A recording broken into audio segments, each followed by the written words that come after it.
আসসালামু আলাইকুম। ক্লাস 10 আগের ক্লাসে তোমাদেরকে অধ্যায় 21 সম্পাদ্য মধ্য সমানুপাতের নির্ণয় এখানে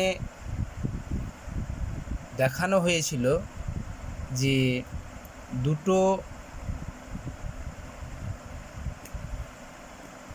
সরল রেখার তার মধ্য সমানুপাতি কীভাবে নির্ণয় করতে হয় এবং জ্যামিতিক উপায়ে কোনো সংখ্যার বর্গমূল কিভাবে নির্ণয় করতে হয় এগুলো আমরা আগের ক্লাসে তোমাদের দেখিয়েছিলাম। আজকে আমরা আরও তিনটে বা দুটো মধ্য সমানুপাতির যে অঙ্কগুলো আসে পরীক্ষার সময় সেগুলো নিয়ে আলোচনা করব। এই মধ্য সমানুপাতি অঙ্কগুলো তোমরা একটু ভালো করে নিও। আগের বার এসেছে এই বলে তাই নয় যে আর আসবে না, তা নয়। আগের বার এসেছে সেটা বাদ দিয়ে তোমরা এই যে 5 রকমের যে অঙ্কগুলো থাকে মধ্য সমানুপাতি নির্ণয় করার, সেগুলো তোমাদেরকে একটু ভালো করে দেখতে হবে।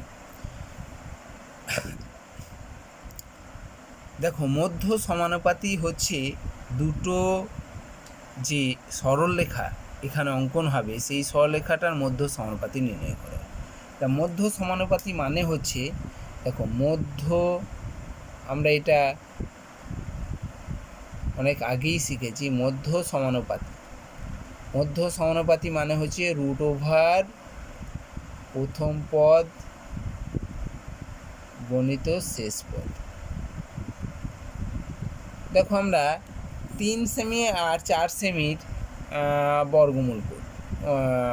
3 সেমি আছে আর 4 সেমি আছে, এর মধ্য সমানুপাতি নির্ণয় করছি। তাহলে 3 সেমিটা হচ্ছে প্রথম পদ হয়েছে,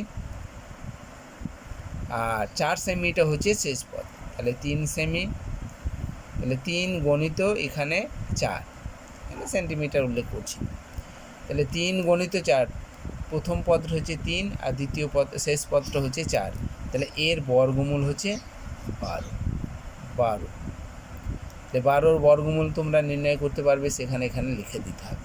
ঠিক আছে, সেগুলো তো দেখিয়েছিলাম আগের ক্লাসে। তাহলে মধ্য সমানুপাতি হচ্ছে আসলে দুটো যে তোমার সরলরেখা থাকবে, সেই সরলরেখা অংশ দুটোর মধ্য সমানুপাতি নির্ণয় করা মানে হচ্ছে সেই সরলরেখা দুটোর গুণফলের বর্গমূল করা, সেটাকেই বলা হচ্ছে মধ্য সমানুপাতি। আজকে দেখো, আমরা 3-এর দাগের যে অঙ্কগুলো আছে এখানে দেখবে। 3-এর দাগের একটা অঙ্ক আছে যে নিম্নলিখিত ও দৈর্ঘ্যের বাহু বিশিষ্ট বর্গক্ষেত্র অঙ্কন করো, বর্গাকার চিত্র অঙ্কন করো।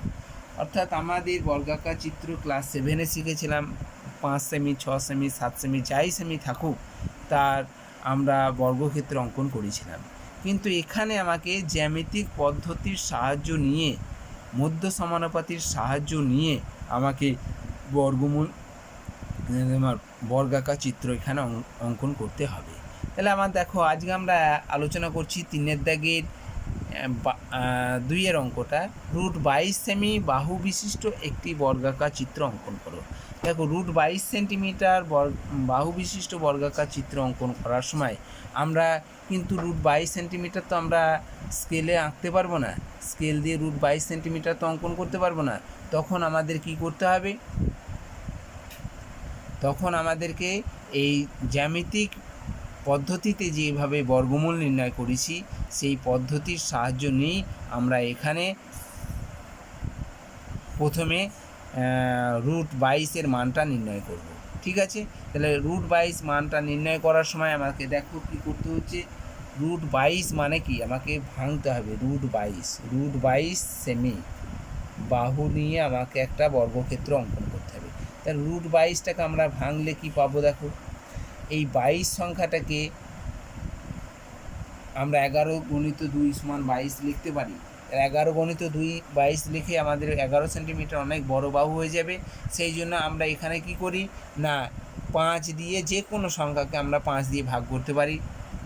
ভাগফল দশমিক আর আসবে, 5 দিয়ে আমরা ভাগ করে নেব। ঠিক আছে, সে মান তোমার 24 যদি হয় তাহলে 6 4 24 তুমি একটা সুবিধা মতো মান পেয়ে যাচ্ছ। তখন তুমি ওই রকমভাবে ভেঙে নেবে। আর যদি মনে করো 5 দিয়ে আমি ভাঙবো 24টাকেও 5 দিয়ে, তাহলেও হবে। ঠিক আছে, তাহলে যে কোনো সংখ্যাকেই আমরা 5 দিয়ে ভাগ করতে পারবো। 5 দিয়ে ভাগ করলে 5 4 20 হলো, দেখো 2 দশমিকের জন্য 0, 5 4। তাহলে √22 সেন্টিমিটার অঙ্কন করার সময় আমাকে দুটো বাহুর সাহায্য নিতে হচ্ছে। একটা বাহু হচ্ছে 5 সেন্টিমিটার আর একটা বাহু হচ্ছে 4.4 সেন্টিমিটার। তাহলে প্রথমে কাজ হচ্ছে আমার এই বাহু দুটোকে অঙ্কন করে নেওয়া। তাহলে 5 সেন্টিমিটার আগে অঙ্কন করে নিলাম। 5 সেন্টিমিটার স্কেলের সাহায্যে 5 সেন্টিমিটার আমরা একটা সরলরেখা অঙ্কন করলাম। তারপরেই আমরা একটা 4.4 সেন্টিমিটার, দুটো বাহু, একটা হচ্ছে 4.4 সেন্টিমিটার, 4.4 সেন্টিমিটার একটা বাহু আমরা অঙ্কন করলাম, 4.4 সেন্টিমিটার, 4.4 সেন্টিমিটার বাহু একটা অঙ্কন করলাম। আর একটা বাহু অঙ্কন করলাম কত না 5 সেন্টিমিটার। এবার এগুলো নাম দিয়ে দাও, এ বি, এটা বি সি নাম দিলাম। ঠিক আছে, এবার একটা বড় সরলরেখা অঙ্কন করে নাও, একটা বড় সরলরেখা অঙ্কন করো। সেই বড় সরলরেখা থেকে আমাকে এই বাহু দুটোকে কেটে নিতে হবে। এই বাহু দুটোকে, দৈর্ঘ্যগুলোকে কী করতে হবে, কাটতে হবে। দেখো এরপর আমাদের যেমন আগে যেমনভাবে অঙ্কনটা করেছি সেই রকমভাবেই আমরা অঙ্কন করছি। আগে প্রথমে আমরা এ বি সরলরেখাটাকে এখানে কেটে নিচ্ছি। তাহলে এ বি সমান করে আমরা একটা চাপ নিয়ে নিয়েছি। দেখো এইটা সমান করে এখান থেকে আমরা একটা চাপ কেটে নিচ্ছি। ঠিক আছে, এরপর তারপরেই বিসিটা সমান করে কেটে নেব। বিসি চাপটা নিয়ে সমান করে এখান থেকে কেটে নেব। ঠিক আছে, তাহলে আমরা এ বিটা কাটলাম, নাম দিয়ে দাও এ বি, এ এটা বি, আর এটা বিসি, এটা বি, এটা সি, এটা একটা নাম দিয়ে দাও এক্স এক্স দাও। তো এরপর হচ্ছে যে টোটাল বাহু বলতে A B plus BC, A B plus BC, এই টোটাল বাহুটাকে আমাকে কি করতে হবে, সমদ্বিখণ্ডিত করতে হবে। তাহলে টোটাল বাহুটা হচ্ছে এসি। তাহলে সি বিন্দু থেকে সি বিন্দুতে আমরা এবং এ বিন্দুতে আমরা কি করব, এই এসি সরলরেখাকে সমদ্বিখণ্ডিত করব। অর্থাৎ সি বিন্দুতে আমরা এ বি এর থেকে সামান্য একটু কম বৃত্তচাপ, এসি এর সমান বৃত্তচাপের থেকে একটু কম বৃত্তচাপটা নিলাম, দিয়ে আমরা কি করছি, উপরে এবং নিচে আমরা বৃত্তচাপ অঙ্কন করছি। সি বিন্দু দিয়ে একবার বৃত্তচাপ অঙ্কন করছি, অর্ধেকে যেমন নিয়ম সেরকমভাবে করছি। ঠিক আছে, এরকমভাবে আমরা সমদ্বিখণ্ডিত করলাম। সমদ্বিখণ্ডিত করা হলো, সরলরেখাটাকে আমরা সমদ্বিখণ্ডিত করলাম। এই সমদ্বিখণ্ডিতটা তুমি এইখানে শুধুমাত্র একটুখানি দাগ দিয়ে দিলেও কোনো ক্ষতি নেই, হয়েছে। আমার এখানে সমদ্বিখণ্ডিত করার উদ্দেশ্যটা হচ্ছে যে আমি এখানে একটা অর্ধবৃত্ত অঙ্কন করব, যেখানে সমদ্বিখণ্ডিত হলো। অর্থাৎ এখানে একটা নাম দিয়ে দিলাম আমরা, ও একটা নাম দিয়ে দিলাম, ধরো ও নাম দিলাম। তো এই ওটা হচ্ছে সমদ্বিখণ্ডক কেন্দ্র হয়ে গেল। এইটাকে কেন্দ্র করে ও এর সমান ব্যাসার্ধ নিয়ে আমরা একটা বৃত্তচাপ অঙ্কন করলাম। ঠিক আছে, ও এর ব্যাসার্ধ নিয়ে আমরা একটা বৃত্তচাপ অঙ্কন করলাম, যেটা এ এবং সি বিন্দু দিয়ে যাবে, এ এবং সি বিন্দু দিয়ে কী হবে, যাবে। ঠিক আছে, এরপর আমাদের যেটা কাজ সেটা হচ্ছে লম্বটা আমরা কোথায় অঙ্কন করব। আমাদের লম্বটা এখানে অঙ্কন করতে হবে। সেটা কোন জায়গায় অঙ্কন করতে হবে, যে সরলরেখা দুটো আমরা যোগ করেছি, এ বি আর বি সিটা যেখানে যোগ করেছি, দেখো এ বি আর বি সিটা যোগ করেছি বি বিন্দু দিয়ে। অর্থাৎ এই বি বিন্দুতে আমাকে একটা 90 ডিগ্রি কোণ অঙ্কন করতে হবে। তো এখানে 90 ডিগ্রি কোণ অঙ্কন করা আগের দিন দেখিয়ে দিয়েছিলাম, যে কোনো একটা চাপ নেবে, সেই চাপটা এইরকমভাবে কাটবে। এই 90 ডিগ্রিটা সবথেকে সূক্ষ্মভাবে 90 ডিগ্রি কোণ উৎপন্ন হয়। ঠিক আছে, তাহলে এরকম একটা চাপ নিয়ে নিলে, বড় একটা চাপ দিয়ে এই চাপটাকে একটু বাড়িয়ে দেবে, একটু বাড়াবে চাপটা। ঠিক আছে, দিয়ে এখানে একবার বসাবে চাপটাকে। ঠিক আছে, এখানে একবার চাপ নিলে, আর এই প্রান্তে যেটা আমাদের বৃত্তচাপটা ঠেকেছে, ছেদ করেছে, সেখান থেকে যোগ করলে। ঠিক আছে, দিয়ে এটা যোগ করলে, এটা যোগ করলাম, এইটা হবে বি বিন্দু দিয়ে যে 90 ডিগ্রি অঙ্কন করা হবে সেটা হচ্ছে মধ্য সমানুপাতি। তাহলে এখানে দেখো অর্ধবৃত্তটাকে, যেখানে অর্ধবৃত্ত পর্যন্ত আমরা এই অর্ধবৃত্তের পরিধি পর্যন্ত আমরা এই দৈর্ঘ্যটাকে নিলাম, ঠিক আছে। এইটাকে বলা হচ্ছে মধ্য সমানুপাতি, এর নাম দিয়ে দাও বিডি, ঠিক আছে। এই বিডিটা হচ্ছে এখন √22 সেন্টিমিটার, এখানে এই বিডিটা হচ্ছে √22 সেন্টিমিটার, ঠিক আছে।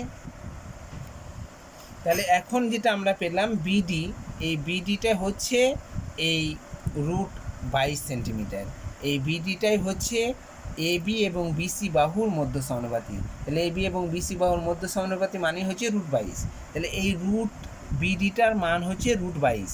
এই √22 সেন্টিমিটার এটা একটা বাহু, এই বাহু দিয়ে আমাকে কি করতে হবে, একটি বর্গক্ষেত্র অঙ্কন করতে হবে।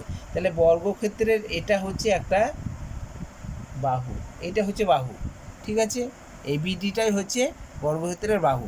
এবার আমরা কি করব, এখানে তো আমরা এটা 90 ডিগ্রি কোণ অঙ্কন করছি, আমরা জানি বর্গক্ষেত্রের প্রত্যেকটা কোণ 90 ডিগ্রি। তাহলে এইখানে 90 ডিগ্রি কোণ আছে, তার মানেই হচ্ছে আমরা এই বাহুটা সমান করে আমরা এই দিকে একবার কাটবো, ঠিক আছে। এখানে বসিয়ে নিয়ে এই দিকে একবার কাটবো, ওই চাপটা একটাই চাপ, বিডি সমান করে যে চাপটা, বিডি যে চাপ সেই চাপটা এখান থেকে কাটবে একবার, আবার এখানে বসিয়ে একবার কাটবে, ঠিক আছে। এবার এখানে যে সরলরেখাটা বিডি যে চাপটা নিয়েছো সেই চাপটা এখানে হয়েছে, এই চাপটা থেকে আমরা এখানে চাপটা কেটে নেব। আগের যে চাপটা দেখো এখানে ছেদ করলো, সেই ছেদ বিন্দুর সঙ্গে আমরা যোগ করে দিলাম। তাহলে এইখান থেকে আমরা এটা যোগ করে দিলাম, আর এই দিক থেকে আমরা এটা যোগ করে দিলাম,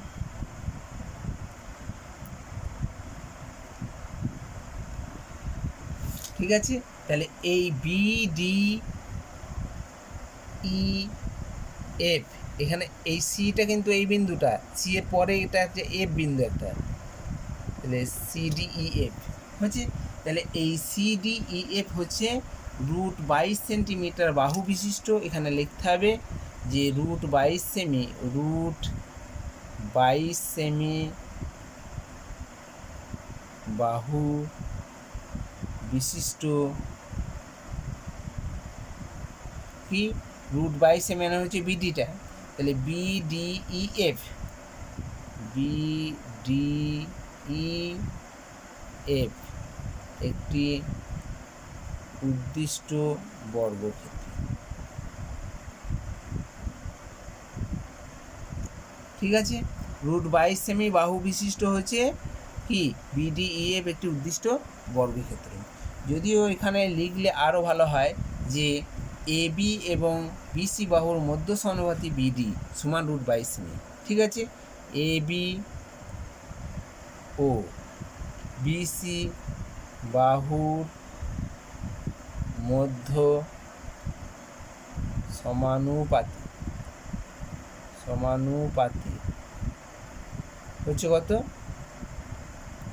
এবি আর বিসি মধ্য সমানুপাতি কী হলো, বিডি। এই বিডি সমান কত হলো, √22 সেমি, ঠিক আছে। তাহলে √22 সেমি বাহু বিশিষ্ট এইটা একটা বাহুর দৈর্ঘ্য, আর এই বাহু বিশিষ্ট আমরা একটি বর্গক্ষেত্র অঙ্কন করলাম, এইটুকু শুধু লিখতে হবে, ঠিক আছে।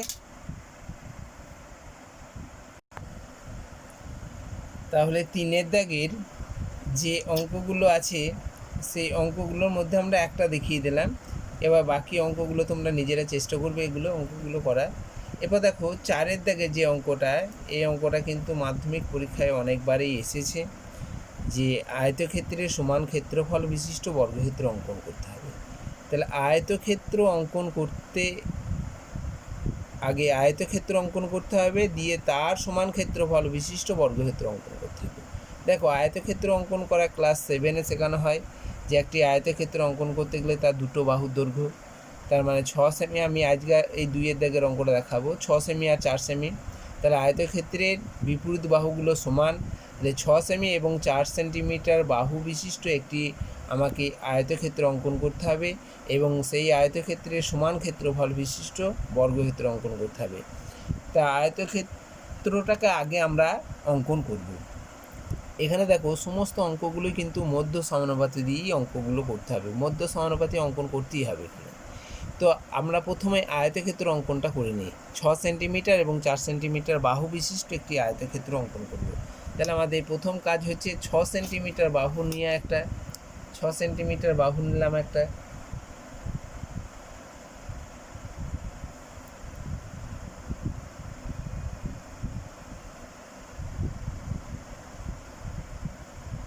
আর একটা 4 সেন্টিমিটার বাহু নিলাম। 6 সেন্টিমিটার এবং 4 সেন্টিমিটার বাহু দিয়ে আমাকে একটা কী আঁকতে হবে, একটা আমাকে আয়তক্ষেত্র অঙ্কন করতে হবে। তা আয়তক্ষেত্র অঙ্কন করার সময় দেখো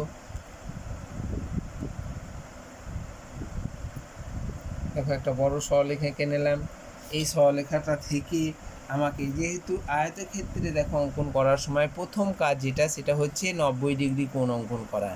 তাহলে যেহেতু আমাদের জানি আমরা যে আয়তক্ষেত্রে প্রত্যেকটা কোণ হচ্ছে সমকোণ, তাহলে এখানে আমরা 90 ডিগ্রি কোণ অঙ্কন করব। 90 ডিগ্রি কোণ অঙ্কন করার পদ্ধতি তোমাদের জানা আছে, সেই পদ্ধতির সাহায্য নিয়ে অঙ্কন করবে 90 ডিগ্রি। ঠিক আছে, এরকম পদ্ধতি তোমাদের অঙ্কন করা জানা আছে, এরকম পদ্ধতিতেই তোমরা 90 ডিগ্রি অঙ্কন করে নেবে।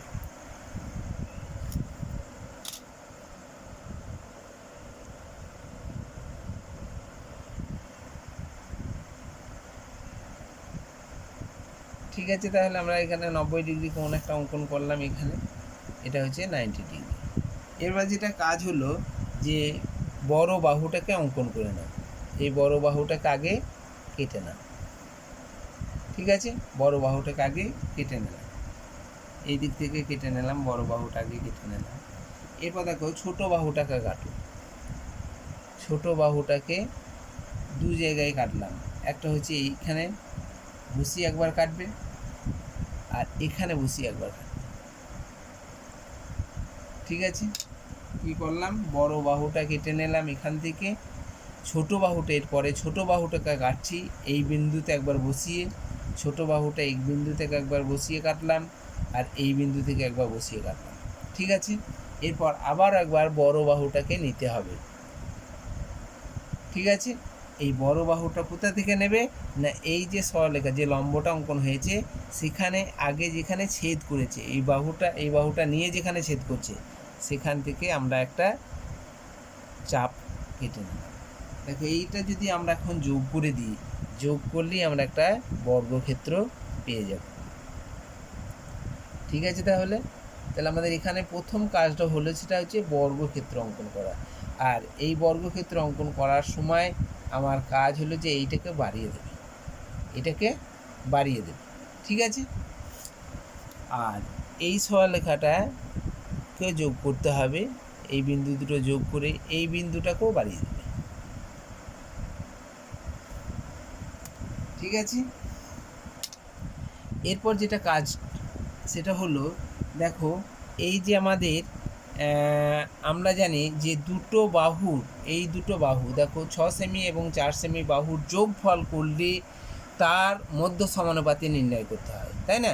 তাহলে আগে মধ্য সমানুপাতি আগে নির্ণয় করতে হবে কোন কোন বাহু দুটোর, না 4 সেন্টিমিটার এবং 6 সেন্টিমিটার। তো এখানে তো কোনো জায়গায় 6 সেন্টিমিটার এবং 4 সেন্টিমিটার যোগ আকারে নেই, তাহলে যোগ আকারে যখন করতে হবে তখন আমাকে কী করতে হবে, এটা দেখো 6 সেন্টিমিটার হয়েই আছে, এটা তো 6 সেন্টিমিটার বাহু, 4 সেন্টিমিটার বাহুটাকে আমাকে কেটে নিতে হবে। অর্থাৎ এই যে বাহুটা আমরা নিয়েছি, এই বাহুটা আমার এইটা নেওয়া হয়েছে, এই বাহুটাকে আমাকে কেটে নিতে হবে। তাহলে 6 সেন্টিমিটার মানে এই বাহুটা কাটা হয়েছে এখানে, আয়তক্ষেত্রে তো এই বাহুটা 6 সেন্টিমিটার। ঠিক আছে, এরপরে যেটা আমরা কাটবো সেখান থেকে এই বিন্দু থেকে 4 সেন্টিমিটারটা কেটে নেবো। ব্যাপারটা বুঝতে পারা গেল যে এটা 6 সেন্টিমিটার কাটা হয়েছে, তারপর থেকে 4 সেন্টিমিটার, তার মানে এই দুটো বাহুর যোগফলটা আমাকে কাটতে হচ্ছে। তাহলে এই 6 সেন্টিমিটার কাটলাম, আর এই বাহুটা তো 4 সেন্টিমিটার, এই 4 সেন্টিমিটার এখান থেকে কেটে নিলাম। তাহলে টোটাল বাহুর দৈর্ঘ্যটা এখন কতটা হলো, এই টোটাল বাহুর দৈর্ঘ্যটা হচ্ছে এই বিন্দু থেকে এই বিন্দুটা হচ্ছে টোটাল বাহুর দৈর্ঘ্য। এই টোটাল বাহুটাকে আমাকে এবার কি করতে হবে, সমদ্বিখণ্ডিত করতে হবে। এটাকে সমদ্বিখণ্ডিত করা মানে হচ্ছে এই দুটো এই বিন্দু অর্থাৎ এই যে সরলরেখা টোটাল 6 সেমি এবং 4 সেন্টিমিটার, এই দুটো সরলরেখার যোগফলটাকে আমাকে কী করতে হবে, সমদ্বিখণ্ডিত করতে হবে। তো সমদ্বিখণ্ডিত করার নিয়ম আমাদের জানা আছে, অর্ধেকে বেশি চাপ নেওয়া, অর্ধেকে বেশি চাপ নিয়ে এই দিকে একবার কাটবে, নিচের দিকে একবার কাটবে চাপটাকে, ঠিক আছে। আর এই বিন্দুতে একবার বসাবে, এই বিন্দুতে বসিয়ে এদিকে একবার কাটবে, এদিকে একবার কাটবে, ঠিক আছে। এটা যেটা পেলাম সেটাকে বলা হচ্ছে সমদ্বিখণ্ডিত করা। সমদ্বিখণ্ডিত করার সরলরেখাটা তুমি সম্পূর্ণ যোগ করতেও পারো, নাও পারো, ঠিক আছে। এই সমদ্বিখণ্ডিত করার যোগটা তুমি সম্পূর্ণ করতেও পারো, নাও পারো, এই পর্যন্ত দিয়ে দিলে, ঠিক আছে।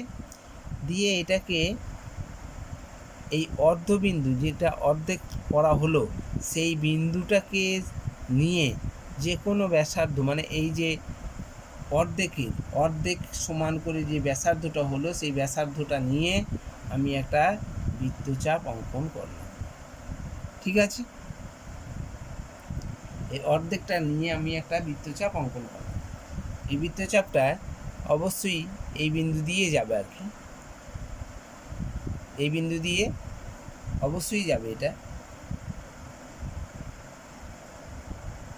সমদ্বিখণ্ডিত একটু অসুবিধা হয়েছে, বেশ। তোমরা এখানে দেখবে যে এই বিন্দু দিয়েও অবশ্যই দুটো বিন্দু দিয়ে যাবে। এবার মধ্য সমানুপাতি যেটা হবে সেটা হচ্ছে এইটাকে বলা হবে মধ্য সমানুপাতি। এই যে অর্ধবৃত্তটা যেখানে এই যে সোজা যে আমরা লম্বটা অঙ্কন করলাম এইটা আগে, এইটা হচ্ছে মধ্য সমানুপাতি। এই মধ্যবিন্দুটা দিয়ে কিন্তু কখনোই সমানুপাতি হয় না। এইটা যে সরলরেখাটাকে সমদ্বিখণ্ডিত করা হলো, এই সমদ্বিখণ্ডিতটা হচ্ছে এই বিন্দুটা, এই বিন্দুটা কখনোই মধ্য সমানুপাতি হতে পারে না। এই বিন্দুর উপর যে লম্ব অঙ্কন করা হবে সেটাকে মধ্য সমানুপাতি বলা হয় না। মধ্য সমানুপাতি বলা হবে এই দুটো বাহুর সংযোগস্থল, অর্থাৎ 6 সেমি এবং 4 সেমি, 6 সেমি এবং 4 সেমির সংযোগস্থল হচ্ছে এই বিন্দুটা। এই বিন্দুটাকে বলা হচ্ছে মধ্য সমানুপাতি। যদি আমরা একটা নামও দিই, এটা এ বি সি ডি, যদি আমরা একটা বর্গক্ষেত্র, এই ডি বিন্দু দিয়ে যে লম্বটা অঙ্কন হচ্ছে এইটা কি বলা হচ্ছে মধ্য সমানুপাতি। যেহেতু দেখো এইটা 90 ডিগ্রি, এখানে 90 ডিগ্রি কোণ, তাহলে এখানেও হচ্ছে এটাও 90 ডিগ্রি কোণ উৎপন্ন হয়েছে, তাহলে এটা হচ্ছে 90 ডিগ্রি কোণের আমরা কি করি, মধ্য সমানুপাতি যখন অঙ্কন করি তখন এখানে আমরা একটা 90 ডিগ্রি কোণ অঙ্কন করতে হয়। কিন্তু এখানে অলরেডি 90 ডিগ্রি কোণ আমরা আয়তক্ষেত্রের জন্য 90 ডিগ্রি কোণ পেয়ে যাচ্ছি, সেই জন্য নতুন করে এখানে আমাকে আর 90 ডিগ্রি কোণ অঙ্কন করতে হচ্ছে না, ঠিক আছে। এখানে যেহেতু দেখো এগুলো সবই তো 90 ডিগ্রি, এগুলো তো 90 ডিগ্রি, এই কোণটাও 90 ডিগ্রি, তাহলে এই কোণটাও হচ্ছে 90 ডিগ্রি, কারণ এই বাহুটা সমান্তরাল আর এইটা তার ছেদক, তাহলে এইগুলো হচ্ছে তখন এটা কি একান্তর কোণ হতে পারে, অনুরূপ কোণ বলা হবে। এই অনুরূপ কোণগুলো তখন সমান হয়েছে, তাহলে এটা 90 ডিগ্রি, এখানেও 90 ডিগ্রি, তাহলে সেই জন্য আমাকে এই বিন্দুতে আর নতুন করে 90 ডিগ্রি কোণ অঙ্কনটা করতে হচ্ছে না, ঠিক আছে। তাহলে মধ্য সমানুপাতি কোণটা হলো না এই বাহুটা নিয়ে মধ্য সমানুপাতি, এইটা হচ্ছে মধ্য সমানুপাতি। আর এইটা মধ্য সমানুপাতি হলে এইটা হচ্ছে এখন বর্গক্ষেত্র যেটা অঙ্কন করব সেটা হচ্ছে বর্গক্ষেত্রের এই মধ্য সমানুপাতিটাই হলো বর্গক্ষেত্রের এখন বাহুর দৈর্ঘ্য।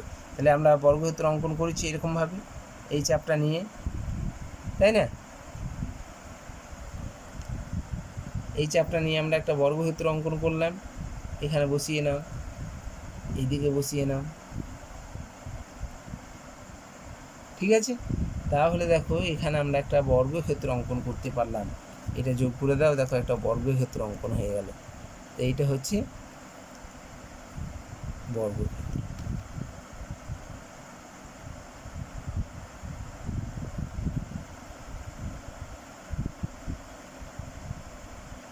ঠিক আছে। তাহলে এবার নামগুলো আমাকে দিতে হবে, নামকরণগুলো অবশ্যই করতে হবে। এ বি সি ডি একটা দেখো বর্গক্ষেত্র হলো, তাহলে এটা ডি, এটা ই নাম দিয়ে দাও ই, এটা এফ, এটা জি বিন্দু দিলাম, হয়েছে। এখানে শীর্ষবিন্দু, সব শীর্ষবিন্দু জায়গাগুলোতে একটা করে নাম দিয়ে দাও। এখানে দিয়ে দিলাম ধরো এক্স, এটা ওয়াই, এটা এম, হয়েছে। এটা টি নাম দিয়ে দিলাম একটা, নাম দিয়ে দিলাম একটা। এই টিটা হচ্ছে মধ্যবিন্দু, এই এসি বাহু, এইখানে একটা বিন্দু আছে, এই বিন্দুটা নাম দিয়ে দাও একটা, এম কে দিয়ে দিলাম একটা, ঠিক আছে। তাহলে দেখো আমাদের কি করতে হলো, এখানে না, এ বি সি ডি বর্গক্ষেত্র অঙ্কন করছি। তাহলে এ বি সি ডি আয়ত আয়তক্ষেত্রের এ বি সি ডি আয়তক্ষেত্রের সমান ক্ষেত্রফল বিশিষ্ট কি ডিইএফজি, না ডিইএফজি একটি উদ্দিষ্ট কি বর্গক্ষেত্র অঙ্কন করলাম।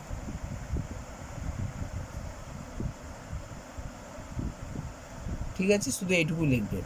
তাহলে এই যে আয়তক্ষেত্র আছে, এই আয়তক্ষেত্রের ক্ষেত্রফল যতটা হবে, এখানে ডিইএফজি বর্গক্ষেত্রের ক্ষেত্রফলটা ততটাই হবে। ঠিক আছে,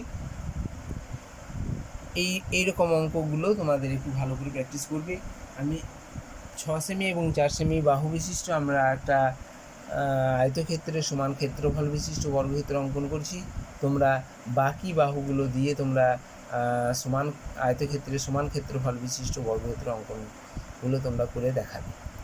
ঠিক আছে, এরপরে আর একটা অঙ্ক আছে, যেটা হচ্ছে ত্রিভুজের সমান ক্ষেত্রফল বিশিষ্ট বর্গক্ষেত্র অঙ্কন করা। সেটা আমরা একটু দেখাবো। দেখো, এরপরে আমাদের তাহলে 3-এর দাগের একটা দেখানো হলো, 4-এর দাগের একটা দেখানো হলো, বাকি অঙ্কগুলো তোমরা নিজেরা করে খাতাগুলো চেক করাবে। 5-এর দাগের যে অঙ্কটা আছে, যে ত্রিভুজের সমান ক্ষেত্রফল বিশিষ্ট বর্গক্ষেত্র অঙ্কন করা। তাহলে দেখো, আমরা আগের যেটা শিখলাম যে আয়তক্ষেত্রের সমান ক্ষেত্রফল বিশিষ্ট বর্গক্ষেত্র অঙ্কন করা। এবার দিয়েছে ত্রিভুজের সমান ক্ষেত্রফল বিশিষ্ট বর্গক্ষেত্র অঙ্কন করা। দেখো, ত্রিভুজের ক্ষেত্রফল বিশিষ্ট বর্গক্ষেত্র অঙ্কন করতে গেলে আমাকে আয়তক্ষেত্রের ক্ষেত্রফল বিশিষ্ট বর্গক্ষেত্রটা ভালো করে শিখতে হবে। তো আমাদের দেখো, প্রথমত আমাদের যে কাজটা হবে, ত্রিভুজের সমান ক্ষেত্রফল বিশিষ্ট একটি আয়তক্ষেত্র অঙ্কন করব প্রথমে। তাহলে সেই রকম অঙ্কন আমাদের আগেই আমরা শিখেছি ক্লাস 9-এ। সেখানে দেখবে একটা ত্রিভুজের সমান ক্ষেত্রফল বিশিষ্ট আয়তক্ষেত্র অঙ্কন করো, সেখানে একটা সম্পাদ্য ছিল। তাহলে ক্লাস 9-এর সম্পাদ্যর সঙ্গে ক্লাস 10-এর সম্পাদ্য এখানে কি আছে, একসঙ্গে যোগ করা আছে। তাহলে 9-এর সম্পাদ্যটাকে এখানে আমাকে একটু কাজে লাগাতে হবে। ঠিক আছে, তাহলে আমরা শুরু করি যে আগে ত্রিভুজটা আঁকতে হবে। সেই ত্রিভুজের কি কি তথ্য দিয়ে আছে। এই ত্রিভুজ অঙ্কন করার সময় হয় সমবাহু ত্রিভুজ বলে দেওয়া থাকবে, না হলে সমদ্বিবাহু ত্রিভুজ, না হলে বিষমবাহু ত্রিভুজ, না হলে দুটো বাহুর দৈর্ঘ্য একটা কোণের মাপ দেওয়া থাকতে পারে, বা দুটো কোণের মাপ এবং একটা বাহুর দৈর্ঘ্য দেওয়া থাকলে ত্রিভুজ অঙ্কন করতে হবে। তাহলে আগে ত্রিভুজটাকে অঙ্কন করতে হবে। ত্রিভুজের অঙ্কন করার পর তার সমান ক্ষেত্রফল বিশিষ্ট আয়তক্ষেত্র অঙ্কন করতে হবে। প্রথমে এইটুকু আঁকার চেষ্টা করি। দেখো, একটা ত্রিভুজ আমি একটা দেখাচ্ছি। একটি ত্রিভুজের বাহুর দৈর্ঘ্য 10 সেমি, 7 সেমি এবং 5 সেমি। এই তিনটি বাহুর দৈর্ঘ্য দিয়ে আমরা একটা কি করছি, ত্রিভুজ অঙ্কন করব। দেখো, তাহলে 10 সেন্টিমিটার বাহু নিই। 10 সেন্টিমিটার বাহু নিলাম একটা।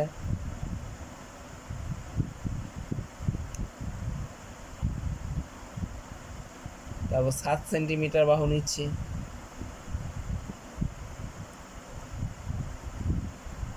আর একটা হচ্ছে 5 সেন্টিমিটার বাহু।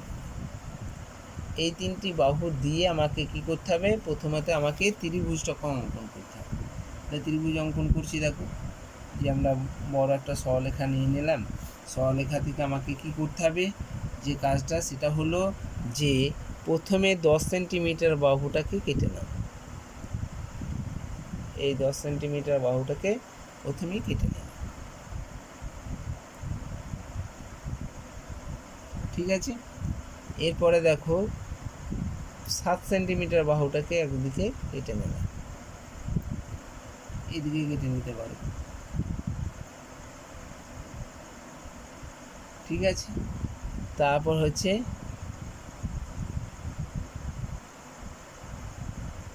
5 সেন্টিমিটার এইদিকে কেটে নেবে।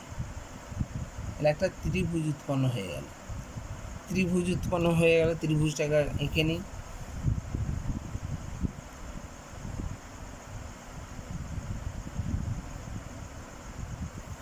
ঠিক আছে, দেখো প্রথমে তাহলে আমরা এটাকে ত্রিভুজ অঙ্কন করে নিলাম।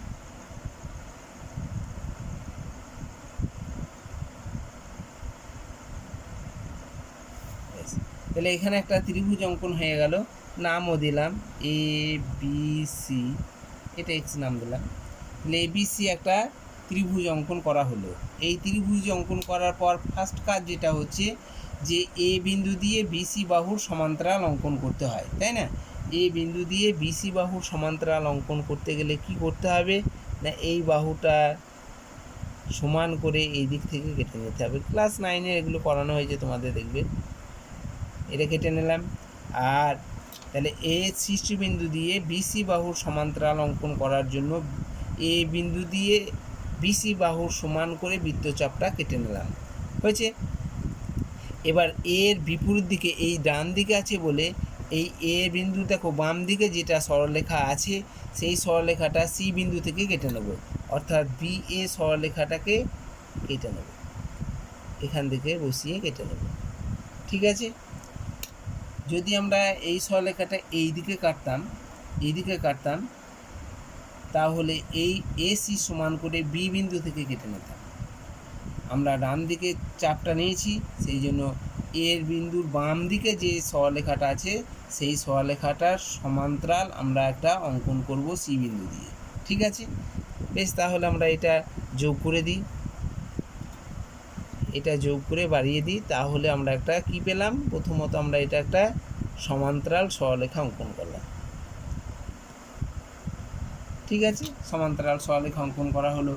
এরপরে যে কাজ হলো সেটা হচ্ছে এসি বাহুটাকে সমদ্বিখণ্ডিত করা। এসি বাহুটাকে সমদ্বিখণ্ডিত করতে গেলে কি করতে হয় না, অর্ধেকে বেশি চাপ, দেখো অর্ধেকে বেশি চাপ নিয়েছি, চাপটা বিসি বাহুটাকে আমরা সমদ্বিখণ্ডিত করতে চাইছি। বিসি বাহুকে সমদ্বিখণ্ডিত করতে তোমরা জানো, পারবে করতে। এটাকে আমরা যোগ করে দিলাম, এই বাহুটাকে আমরা যোগ করে দিলাম, ঠিক আছে। তাহলে এই যে অর্ধেক হলো, এই অর্ধেকটা নিয়ে এখানে বিন্দুটা বসিয়ে নেবে, দিয়ে অর্ধেক যেটা হলো সেই অর্ধেকটার কাজ হচ্ছে যে এইটাকে নিয়ে আমরা একটা আয়তক্ষেত্র অঙ্কন করব।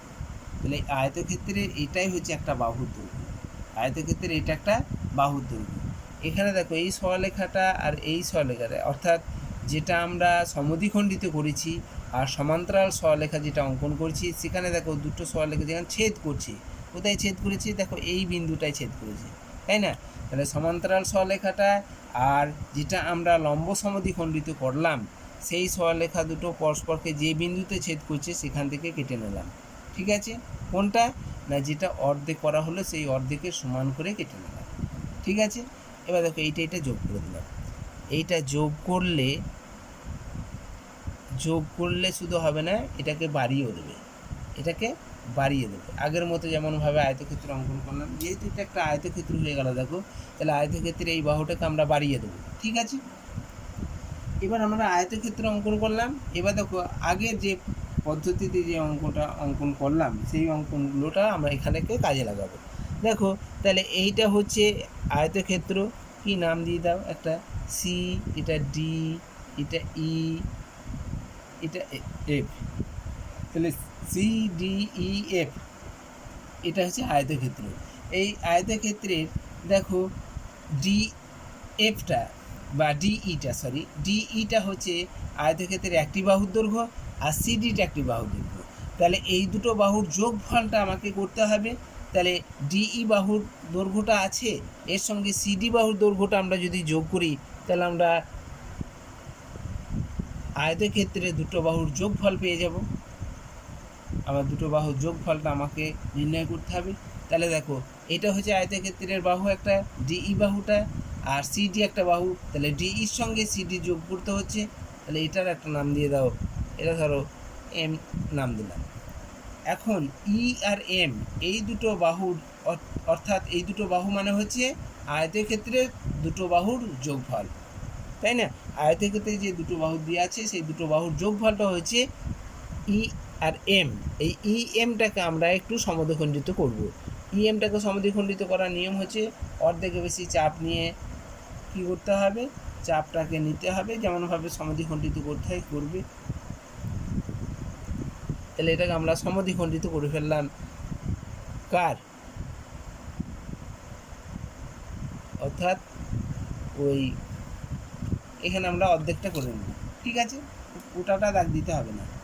এই অর্ধেক যেটা হলো সেই অর্ধেকটা নিয়ে, অর্থাৎ ডিই, এইখানে যে বিন্দুটা আছে এই বিন্দুটার নামও দিয়ে দাও একটা, এন নাম দিয়ে দিলাম, এন দিলাম একটা। তাহলে এই এন আর ই এটা তো সমদ্বিখণ্ডিত করা হলো, এই এন এটা সমদ্বিখণ্ডিত করা হলো, এই সমদ্বিখণ্ডিতটাকে নিয়ে আমাকে কি করতে হবে, আমাকে একটা অর্ধবৃত্ত অঙ্কন করতে হবে, ঠিক আছে। এটা অনেকটাই ঠিক হয়েছে, তাই না, এম বিন্দু দিয়ে যাচ্ছে একবারে।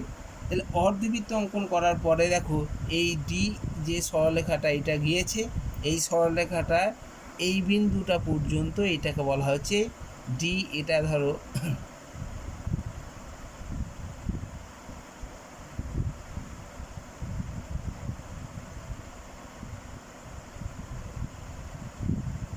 এক্সই নাম দিলাম, এক্স বা পি নাম দিলাম পি। তাহলে এই ডিপিটা হচ্ছে মধ্য সমানুপাতি কার, এই আয়তক্ষেত্রে যে দুটো বাহু, সেই বাহু দুটোর মধ্য সমানুপাতি। এই মধ্য সমানুপাতিটাকে দিয়ে যে বর্গক্ষেত্রটা অঙ্কন করা হবে সেই বর্গক্ষেত্রটা হবে আয়তক্ষেত্রের সমান ক্ষেত্রফল বিশিষ্ট বর্গক্ষেত্র। তাহলে আয়তক্ষেত্রে দেখো এইটা হচ্ছে বর্গক্ষেত্রে, এইটা এখন বাহুর দৈর্ঘ্য হলো, এই বাহুর দৈর্ঘ্যটাকে নিয়ে আমাকে কি করতে হবে, আমাকে একটা বর্গক্ষেত্র অঙ্কন করতে হবে, ঠিক আছে। এখানে আমরা বর্গক্ষেত্র অঙ্কন করলাম একটা, দেখো আগের পদ্ধতির সাহায্য নিয়েই আমরা বর্গক্ষেত্র অঙ্কন করলাম।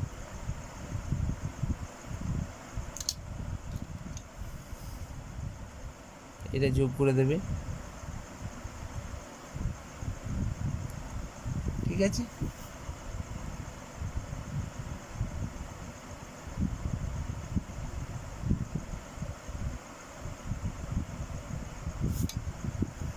ঠিক আছে, তাহলে দেখো তাহলে ডি পি, এটা কিউ দাও, এটা আর দাও, এই এমটা কিন্তু এই বিন্দুটা, এই এমটা কিন্তু এইখানে বিন্দুটা, আর এই আরটা হচ্ছে এই বিন্দুটা বর্গক্ষেত্রের বাহু, অর্থাৎ ডি আরটা হচ্ছে এই বর্গক্ষেত্রের বাহু দৈর্ঘ্য। DP P Q R Q R এগুলো সব প্রত্যেকটা বর্গক্ষেত্রের বাহু দৈর্ঘ্য, প্রত্যেকটা বাহু দৈর্ঘ্যই সমান। তাহলে দেখো এখানে আমরা কোন ত্রিভুজ, এই যে ত্রিভুজটা ছিল এই ত্রিভুজের সমান ক্ষেত্রফল বিশিষ্ট প্রথমে আমরা আয়তক্ষেত্র অঙ্কন করলাম, এই আয়তক্ষেত্র অঙ্কন করার পর আমরা আয়তক্ষেত্রের সমান ক্ষেত্রফল বিশিষ্ট বর্গক্ষেত্র অঙ্কন করলাম। তাহলে ত্রিভুজের ক্ষেত্রফল বিশিষ্ট আয়তক্ষেত্র, তাহলে এই ত্রিভুজের ক্ষেত্রফল যা আয়তক্ষেত্রের ক্ষেত্রফল তাই। এবার আয়তক্ষেত্রে যা ক্ষেত্রফল, এখন বর্গক্ষেত্রের ক্ষেত্রফলটা সমান, তাহলে তিনজনের ক্ষেত্রফলই সমান, আয়তক্ষেত্র বা এখানে ত্রিভুজ বা বর্গক্ষেত্র প্রত্যেকটা ক্ষেত্রফলটাই সমান। তাহলে আমরা লিখতে পারবো না এ বি সি ত্রিভুজের ক্ষেত্রফলটা বর্গক্ষেত্রের ক্ষেত্রফলটা সমান। তাহলে আমরা এখানে লিখব যে এ বি সি ত্রিভুজের সমান ক্ষেত্রফল বিশিষ্ট কি না ডিপি কিউ আর, হ্যাঁ ডিপি কিউ আর একটি উদ্দিষ্ট বর্গক্ষেত্র অঙ্কন করো, শুধু এইটুকুই লিখবে। আর এখানে যেটুকু নাম দেওয়া আছে সেটা নাম দেবে। এখানে ধরো একটা বিন্দু এক্স আর এখানে একটা দিলাম ওয়াই, হয়েছে। এখানে নাম তো দেওয়াই আছে, আর যেখানে যেখানে নাম প্রয়োজন মনে হবে সেখানে দেবে, আর লেখার সময় এইটুকুই লিখবে, ঠিক আছে। তাহলে এটা হচ্ছে 10 সেন্টিমিটার, এটা হচ্ছে 7 সেন্টিমিটার, এটা হচ্ছে 5 সেন্টিমিটার। তাহলে এইরকমভাবে অঙ্কন তোমরা করবে। বাকি যে অঙ্কগুলো আছে সেই অঙ্কনগুলো তোমরা করে আমাকে অন্ততপক্ষে একটা করেও দেখাবে। 3-এর দাগের, 4-এর দাগের এবং 5-এর দাগের একটা একটা করেও অঙ্কন করে আমাকে দেখাবে তোমরা, ঠিক আছে। আর এখানে একটা নাম দিয়ে দেবে, এই বিন্দুগুলো আছে এখানে বিন্দুগুলো নাম দিয়ে দেবে, ST দিয়ে দিলাম। তো নামকরণগুলো তোমরা ঠিকভাবে দিয়ে নেবে একবার, ঠিক আছে। আর এই চ্যাপ্টার যে 3-এর দাগে, 4-এর দাগে এবং 5-এর দাগে যে অঙ্কগুলো দেখানো হলো, সেই অঙ্কগুলো তোমরা একটা একটা করে আমাকে দেখাবে। এই ধরনের অঙ্কগুলো কিন্তু মাধ্যমিকে আসার সম্ভাবনা আছে। এবার এই ত্রিভুজের ক্ষেত্রফল বিশিষ্ট বর্গক্ষেত্রটা অঙ্কন করাটা খুব ভালো করে নেবে, কারণ এরকম অঙ্ক কোনো দিনে দেয় না। এগুলো একটু সেই জন্য একটু ভালো করে দেখবে তোমরা, ঠিক আছে। আর আমাদের সামনের ক্লাসে আমরা আবারও ত্রিকোণমিতির যে চ্যাপ্টারটা এখনও বাকি আছে আমাদের, সেই চ্যাপ্টারটা নিয়ে আমরা সামনের ক্লাসে আলোচনা করব। আর সম্পাদ্য সম্বন্ধে বা যে মধ্য সমানুপাতে যদি কোনো অসুবিধা থাকে কারোর, তাহলে তোমরা বলবে, আমি আবারও তোমাদের চেষ্টা করব, আবার দেখানোর চেষ্টা করব, ঠিক আছে। তাহলে আজকে এই পর্যন্তই। আসসালামু আলাইকুম।